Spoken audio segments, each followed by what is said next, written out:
Welcome, welcome. This is CJ from the Air1 Afternoon Show. And we are live. We're going to be having a conversation here in just a second about the word hope and how God is hope. I want to thank you so much for taking a beat to get on here and talk to us. This is a part of our worship now for the month of April. And the theme is God is hope. So before I even get into this, I just want to settle in and tell you something. This is nerve-wracking. This is really kind of interesting that we're just sitting here talking like this. Okay, so in preparing for hope, the next 8 to 10 minutes, the conversation that you're about to hear is specifically designed to elevate your day to a higher place. That's what we're doing here. So if you're just now tuning in, and you're like, what have I gotten myself into?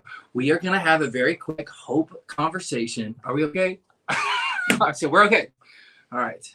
There's a crew in here, but they stay quiet. So you and I can have a very intimate conversation. So anyway, okay. So the theme is God is hope. But really quickly, before we get started, I just want to get to know you. So if you're watching this video right now, would you just post where you're watching this in the comments? Because I just want to know. And as soon as we know, just as soon as somebody says where they're watching, will you just let me know? I just want to shout out to them specifically. Because I don't know. Because Air1 is live in Los Angeles, and Air1 is live in Nashville, and Air1 is in Denver, and Air1 is in, boys, where? Chicago, Illinois. Chicago! Hot dogs. Man, I was in Chicago this past year. I had a hot dog. What's up? Thanks for all that. Where else? Temecula, California. I don't know where that is. Is that Northern California? Or Fort Worth, Texas. Fort Worth. Cleveland, Ohio. Cleveland's great as well. I'm super nervous. I gotta be honest with you. I'm super nervous right now. I never get nervous for these kind of things. Meadow, Texas. Texas. All right, that's good. Texas, quit showing off. Okay. Gilbert, Arizona. All right, Arizona. Quit trying to get in there. Okay. Let's move on, shall we? All right, once again, this is part of our Worship Now series for the month of April. We do a whole series, and the theme, should you find yourself on a social media platform for Air1, like you are now, or air1.com, is God is hope. And before we get into that, let me just say this. It's worship, so it kind of makes me uncomfortable. Like I'm just a Christian dude. So, I'm not like a worship leader or a teacher or anything, but I just want to kind of relate to you about the word hope, if that's okay. And the way I see it kind of as a human, I think God is hope, and he is hope. And I think God is really generous in the fact that he gives us hope as sort of like a cheat code for life. Because, the word hope, I think the mainstream world would refer to the word hope as like the silver lining, as the glass is half full. Hope is basically the good stuff when things aren't going so great. And sometimes you got to work really, really hard to find hope when things aren't really, really great. But God, it's like a cheat code. God is hope. So he kind of enables us to find it a lot easier. Or at least I find that to be the case. Where else is somebody watching? I feel like I need to connect with someone before we move on. Hey, by the way, if you're liking this so far, if you're watching this, you could just kind of mash like and heart, because I was in therapy and they said it makes me relax when you do this. So I can relax before I tell you this message. I'll say Victorville, California. Yes, California. Oh, the real reason I'm so nervous is I'm about to share. I made a decision when I was driving over here today that I was going to share something really personal in this video. So I'm really nervous about that. I'm not really nervous about being on camera, but I'm going to share something personal. Where else? There's a lot of people that are praying for you for God to give you the right words. Oh my, I read my mind. Okay. So hope. We've established hope is the good within the not so great, right? So I was thinking about hope and this word hope, and And it's sort of like when you're a Christian. I find the case to be when I'm a Christian that I can take everything that's happening in my life, and especially sometimes the bad, and I can put it in this big hope filter. And then when I put it through that filter, I'm able to see what is good, even when things aren't so great. And I was thinking about this. I was thinking about this cool lesson that I was going to tell you, and I had all these cool jokes that I was going to tell you. And then the craziest thing happened a couple of days ago.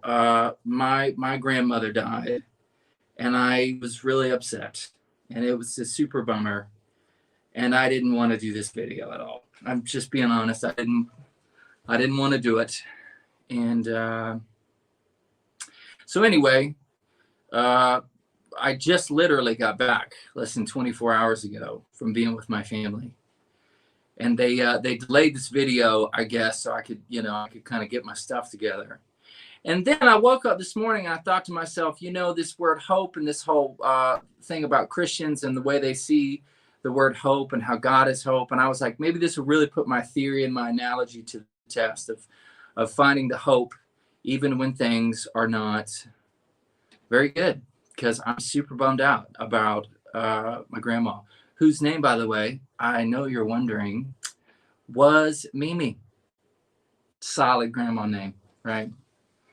Afraid of disappointment. Yeah, totally. Oh, actually, what? Oh, hey, let me read that again.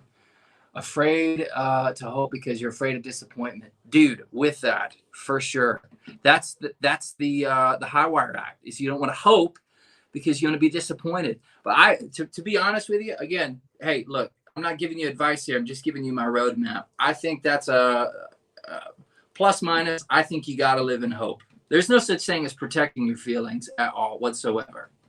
I think it's a healthier. Rather than avoiding disappointment, I think hope gives you the ability to have a healthier relationship with disappointment, because without disappointment, life would just be too easy. Anyway, let me get back to Mimi. As a matter of fact, here, I'm going to talk about Mimi, but I want you to tell me what your grandma's name is. If you got a grandparent, post that name in the comment section. Do we have any gam-gams? There's got to be there's got to be a Meemaw in there somewhere. What's a grandma name that we got? It's got to be a granny. They're still coming in. My other grandma's name, she's not with me. That was B Mama. Top that. Mama. Big Mama. What was it? Big Mama. Big Mama. Whoa. Okay. All right, I got to start hybriding through this. I'm taking up too much of your time. One more grandma name, then I swear I'll keep going. Please. Who is it? Mama Lupe. Mama Lupe. Classic. Instant classic. Okay. So hope. My grandmother dies, and I'm sitting here thinking to myself, how am I going to really put it through my hope filter? It's not as easy when something else bad happens. If I get cut off in traffic on my way to the office, I just hope that person gets pulled over by a cop. No, I'm just kidding. I can hope for all kinds of things, right? If something like that happens to you, you can hope that maybe there's a lesson in there somewhere. Maybe it should slow down. You can hope that maybe God had you back and that you were going to get in a terrible wreck had you not gotten pulled over or something like that. That's the hope applied. That's me putting it through the hope filter.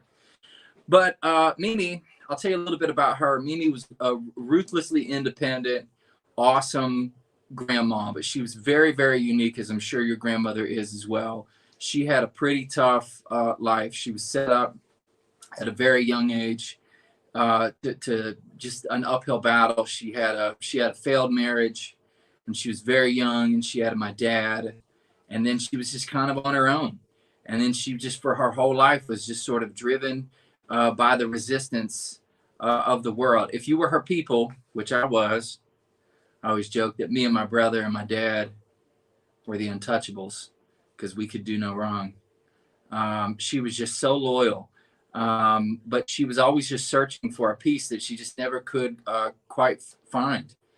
And as I've had a chance to reflect on her not being here anymore, she's about to turn 90, just in case you were wondering.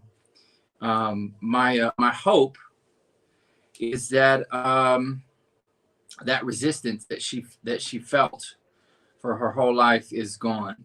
And the thing that she couldn't find as far as peace in this world, she's able to to find it now when she's in heaven, because she was a believer. So hope that I can think back and I can take in all the lessons that I've learned from her from over the years. For instance, this is a really good one. Towards the end of her life, the resistance that she felt was always coupled up with a lot of studying of the Bible. She studied the Bible like 4 or 5 times a day. Now, she didn't always do that. She did that at the end of her life. And I'm thinking to myself, well, I hope I can find a lesson in that. And the lesson is maybe I shouldn't wait till the end of my life to do something like that. Maybe I should take that example now when I'm in this phase of my life.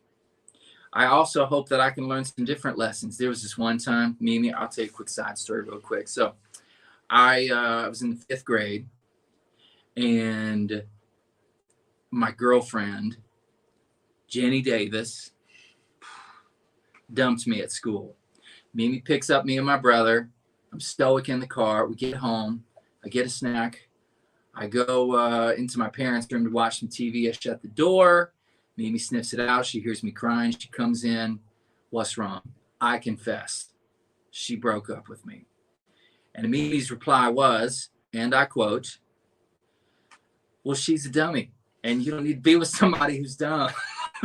But she did say that. If you were her people, she went for the jugular. Now, that's not the lesson. The lesson is I just really like, as I remember that story, I just love how ruthlessly loyal she was to me. And that I want my kids to think of me being ruthlessly loyal to them. And then one day my grandkids as well. We got to bring this to a close. I hope that you have found this to be beneficial. And just to kind of bring it full circle, again, I'm not a Sunday school teacher or anything like that. But to kind of bring this full circle, I would say that